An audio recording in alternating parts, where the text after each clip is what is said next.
Kata intisar itu apa? Baru dengar Bu, masih asing. Masih asing. Kalau kata kesimpulan tidak sering dengar. Nah, kata intisar ini mirip-mirip lah ya dengan kata kesimpulan. Jadi intisar ini kita itu menyimpulkan sebuah buku atau sebuah teks. Nah, intisar ini kita bisa menyimpulkan dari buku fiksi dan juga dari buku non fiksi. Oke, kita langsung saja ke minum Ibu. Ya cepat ya. Oke, kita langsung ke pengertian.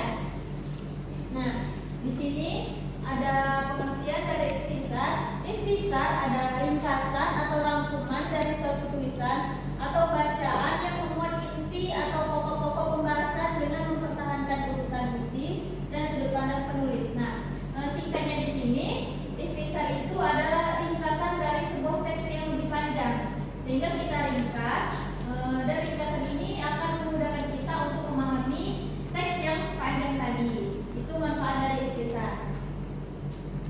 Nah, dalam intisar itu kita bisa merangkum buku fiksi dan non fiksi. Nah, kedua buku itu kan berbeda, jadi cara meringkasnya itu juga berbeda.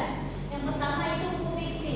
Ada 5 cara untuk kita mengintisar buku fiksi tadi. Yang pertama itu kita fokus pada alur cerita utama.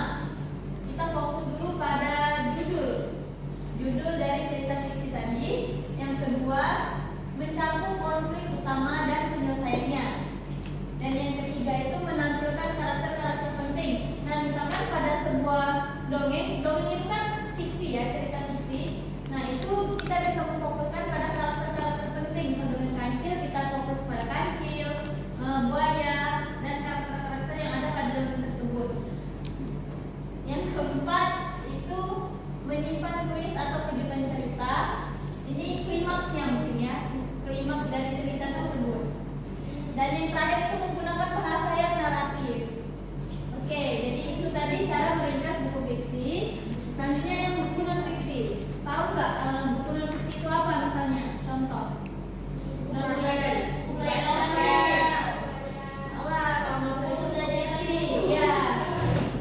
Buku non fiksi itu buku pelajaran. Ya bisa. Artikel, jurnal itu juga termasuk dari non fiksi ya. Nah, cara kita membuat intisar non fiksi itu juga ada 5 cara.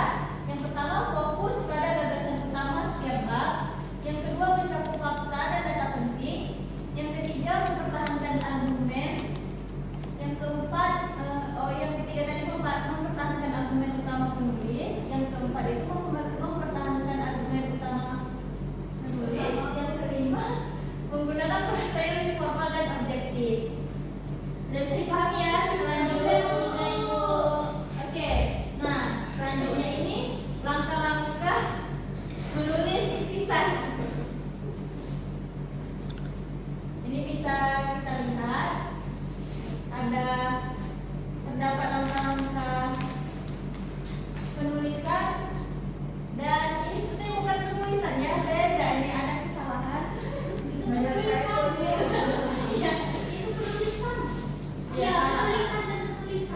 Oke, jadi langkah-langkah itu pertama kita membaca keseluruhan buku dulu. Setelah kita baca, baru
bagi ya.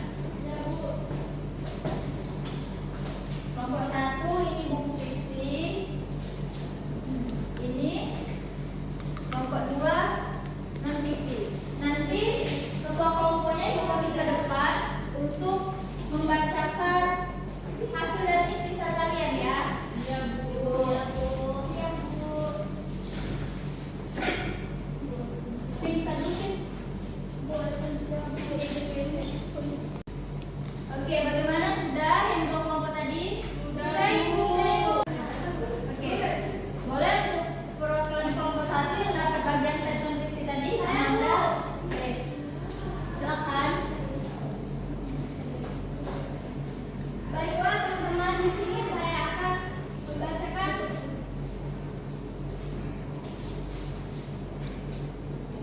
Lanjut.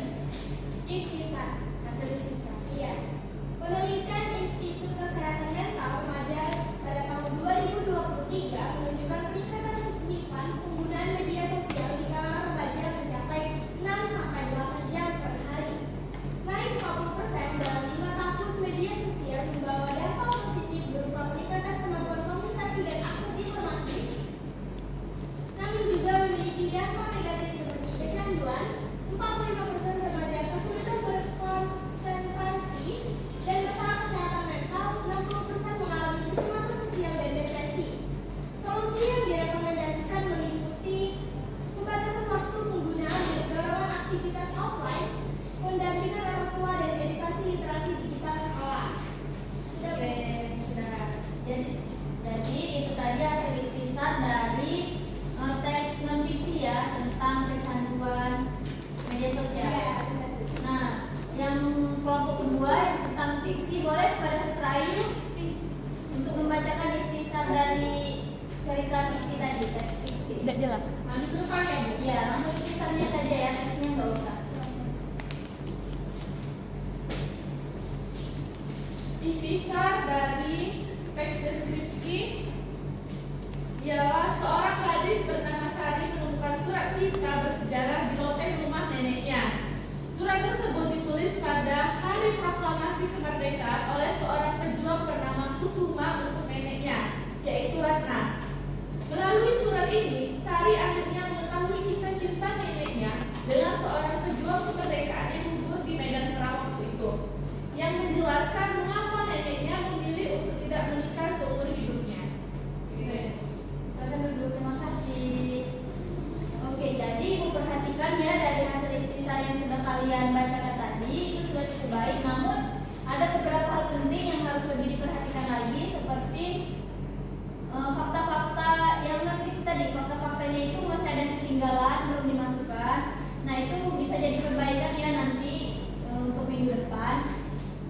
Oke, berhubung waktu kita sudah hampir habis, Ibu mau kasih tugas untuk kalian. Kan Ibu sudah mengirimkan modul ajar ke grup kelas. Nah, di situ ada LKPD. Kalian bisa mengerjakan LKPD itu di rumah.